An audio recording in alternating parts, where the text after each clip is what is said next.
ओम शांति। आज की मुरली सुनी आप सभी ने।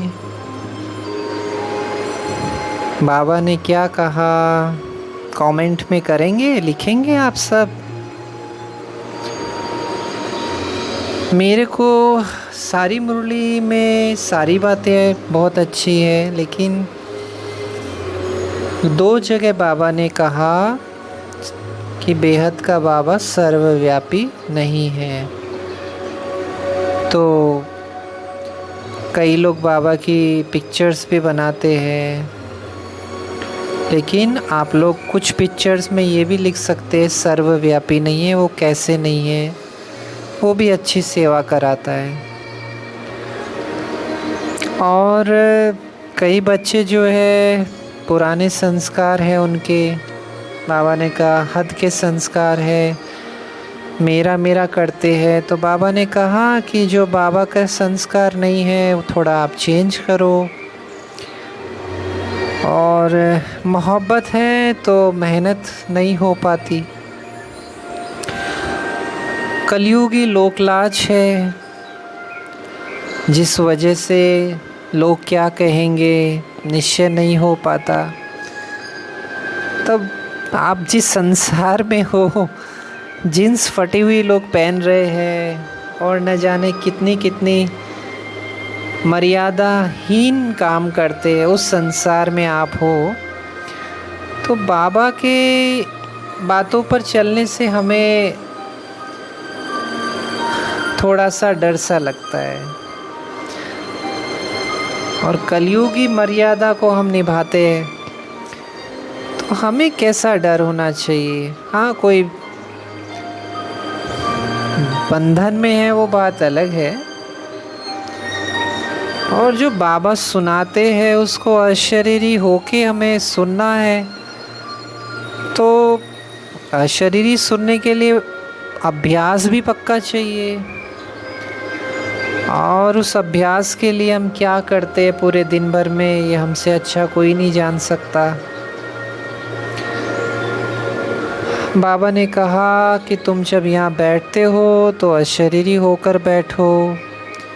ये तो ज्ञान मिला है, आत्मा अलग है, घर अलग है।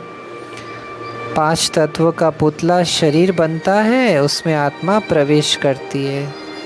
तो आपको पता है कि जब शरीर बनता है तो हम पहले कहीं और थे, फिर जब शरीर बना, गर्भ मेल जो बना, उसके बाद आत्मा हमारा जहाँ पाठ था, किसी का दिल्ली में था, किसी का यूपी में था, किसी में, फिर जिस घर में आते हैं वो कार्मिक अकाउंट्स होते हैं जिस शहर में।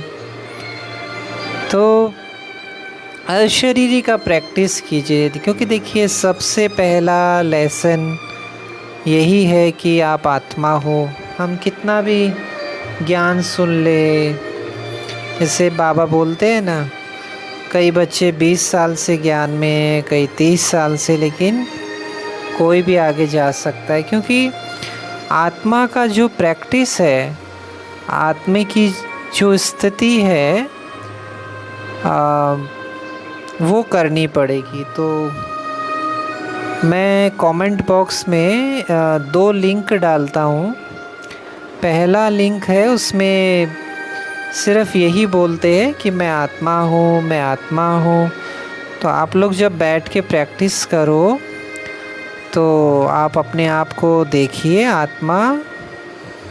उसके बाद जैसे हमारा एक्सरे होता है ना, जब कुछ बोन्स ब्रेक होते हैं, एक्सरे अंदर से देख लेता है। तो मन रूपी जो हमारी आँख है, विचारों द्वारा उस ज्ञान से देखिए फरिश्ता स्वरूप। उसके बाद हड्डी में देखिए, उसके बाद जो ऑर्गन्स है उस सबको लाइट भी जा रही है। अशरीरी प्रैक्टिस भी हो जाएगी और आप किरणें भी दोगे कि मैं ठीक हो रहा हूँ, मेरा शरीर का जो भी प्रॉब्लम है वो जा रही है।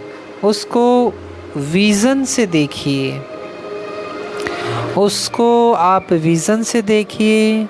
एंड सेकंड थिंग, जो आपकी फ़ोटो है क्योंकि आप ज़्यादा से ज़्यादा मिरर में देखते हो। और इस जन्म में किसी को 30 साल हुए, किसी को 40 साल हुए, तो आत्मा ने बहुत बार कांच में अपनी शक्ल देखी, तो वो क्या अंतर आत्मा में बस गई। तो आप जब भी आईने में देखो तो जब ऐसा लगे हाँ कोई आसपास नहीं है, तो आईने के सामने खड़े हो जाइए और आप बस खुद को भ्रगुटी में देखिए, दृष्टि दीजिए खुद को।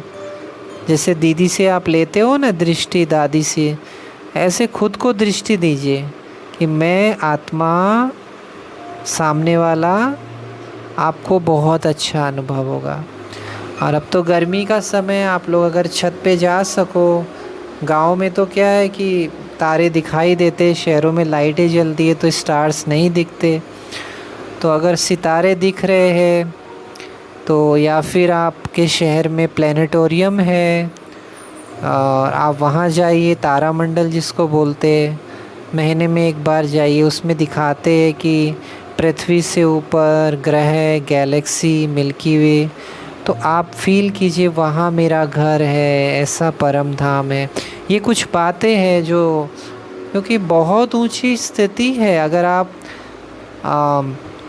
इतने सालों से जो बाबा पढ़ा रहे हैं ना, शिव बाबा, अभी तक देहाभिमान क्यों नहीं गया और 8 ही लोग पास होते हैं?